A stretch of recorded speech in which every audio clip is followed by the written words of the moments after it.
네, 안녕하세요. 도너리뷰의피의 정수영 세무사입니다. 오늘은 세무사 상담 수수료에 대해서 말씀드리려고 하는데요. 네, 먼저 세무사의 수수료는 공인중개사의 수수료처럼 법으로 정해져 있지는 않습니다. 세무사마다 수수료 책정 금액이 다르고 상담의 종류에 따라도 천차만별인데요. 이 네이버 엑스퍼트나 크몬 같은 온라인 상담은 상담 수수료가 공개되어 있긴 하지만 대부분 단순 상담 서비스이기 때문에 실제 신고로 이어졌을 때에는 금액이 달라질 수 있습니다.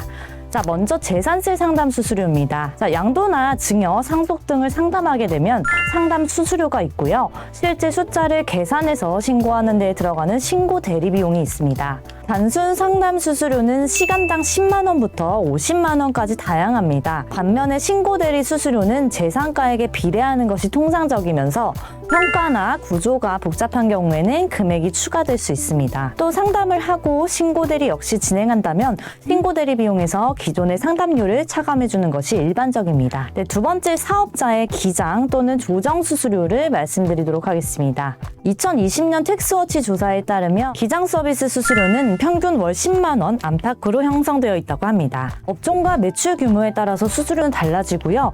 법인 사업자의 경우에는 개인보다 1.5배에서 2배 정도 높은 수준으로 책정되어 있습니다. 자, 매출 1억 원 미만인 개인 사업자의 경우 월 기장료가 평균 10만 원에서 15만 원 선인데 법인은 월에 20에서 30만 원 선이라고 보시면 됩니다. 세무 조정료는 기장료와 별도로 측정이 됩니다.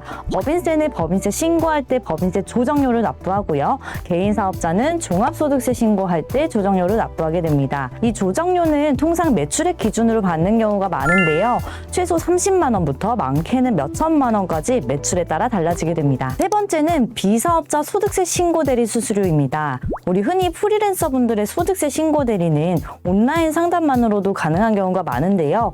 신고 유형에 따라서 수수료가 달라집니다.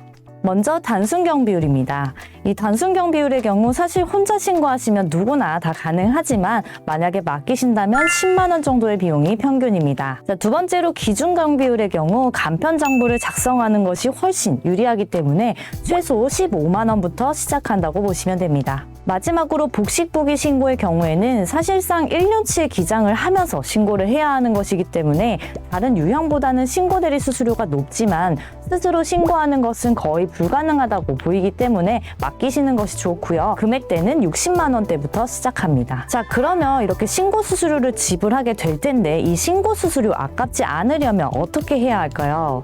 자, 내가 양도세나 증여세 간단하게 좀 물어보고 싶은데 1시간에 10만 원 이렇게 내야 한다니까 아깝다는 생각이 드실 수도 있습니다. 하지만 이 10만 원이 향후 절세 금액에 비하면 아주 적은 금액인데요. 자, 신고 수수료가 아깝지 않으려면 먼저 세무사와의 상담 시기가 중요합니다. 보통은 매매계약서를 쓰고 나서 세무사님 이거 얼마 나와요? 이렇게 물어보시는 분들이 많은데 세무사는 이미 벌어진 일에 대해서 절세를 할 수 있는 마술 같은 능력은 없습니다. 반드시 계약서 작성 전에 이렇게 계약을 하면 좋을지 지금 팔면 좋을지 미리미리 상담을 하셔야 합니다. 또 1시간 상담을 하러 갔는데 제대로 준비를 하지 않아서 많은 이야기를 못하고 돌아오시는 분들도 많은데요. 만약 현재 보유하고 있는 것에 대해서 매매를 할 계획이시라면 기본적으로 취득 관련 서류, 등기부 등본이나 최초 매매 계약서, 인테리어 영수증 등을 모두 챙겨오시거나 따로 한 페이지에 기재해서 정리를 해오시는 것이 좋습니다. 두 번째, 특히나 주택의 경우 세대별로 주택수를 책정하기 때문에 결혼을 하시거나 자녀가 있어서 세대를 구성하고 있다면 내가 보유한 주택뿐만 아니라 세대원이 보유하고 있는 주택수도 포함하여 중과 여부를 판단하기 때문에 모든 사실관계를 정확하게 다 알려주시는 것이 좋습니다. 세무사님, 저 주택 이거 팔려고 하는데 세금 얼마 나와요? 이렇게 물어보시면 고객님 지금 주택 하나셔서 비과세예요. 세금 안 나와요. 라고 이렇게 말씀을 드리고 있는데 만약 배우자나 자녀가 주택이 있었다라고 한다면 세금이 완전히 달라지기 때문에 상담 시작과 동시에 이런 사실관계들은 다 말씀해 주시는 것이 좋습니다. 자, 두 번째로는 사업을 시작하기 전 역시 상담을 받는 것이 좋습니다. 이 정부에서는 일자리 창출 수출의 일원으로 창업에 대해서 지원을 많이 하고 있는데요.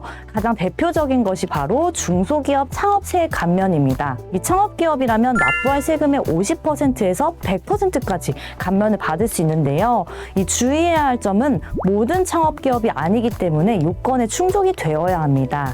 그래서 이 부분에서 사업자 등록을 할 때 놓치는 점이 생기게 되는데요. 하는 일은 같더라도 어떤 업종으로 사업자 등록을 하느냐에 따라 감면을 받을 수도 혹은 감면을 받지 못할 수도 있습니다. 사업자 등록을 내가 이미 해서 창업을 하고 있는데 이런 규정이 있다는 걸 나중에 알게 돼서 폐업을 하고 다시 창업을 한다거나 혹은 감면이 되는 업종으로 변경을 한다고 하더라도 이는 신규 창업으로 인정되지 않아서 감면을 받지 못하는 경우가 수두룩합니다. 사업자 등록 전에 한 번이라도 상담을 받았더라면 5년간 낼 세금의 최소 50% 그리고 100%까지 감면을 받으실 수 있을 텐데 이런 경우가 가장 안타까운 케이스입니다. 또 사업을 시작하고 바로 이익이 난다면 너무 좋겠지만 결손이 있는 경우가 좀 더 많겠죠. 내가 세무사 수수료가 아까워서 직접 기장을 하겠다는 명목으로 일부러 결손을 만드는 사장님들도 계시는데요. 이 사업을 하다 보면 자금은 반드시 필요하고 때에 따라서는 은행의 도움도 필요합니다. 이 대출을 받기 위해서는 은행에서 원하는 예쁜 재무제표가 필요하겠죠. 무작정 결손을 내는 것은 좋지 않습니다. 한번 신고가 된 재무제표는 수정이 불가능하기 때문에 은행 대출 계획이 있다면 반드시 세무사를 통해서 신고하시는 것이 좋습니다. 네, 지금까지 세무사 상담 수수료에 대해 알아보았습니다. 다음 시간에는 세무사 무료로 상담받는 방법을 알려드리도록 하겠습니다. 감사합니다.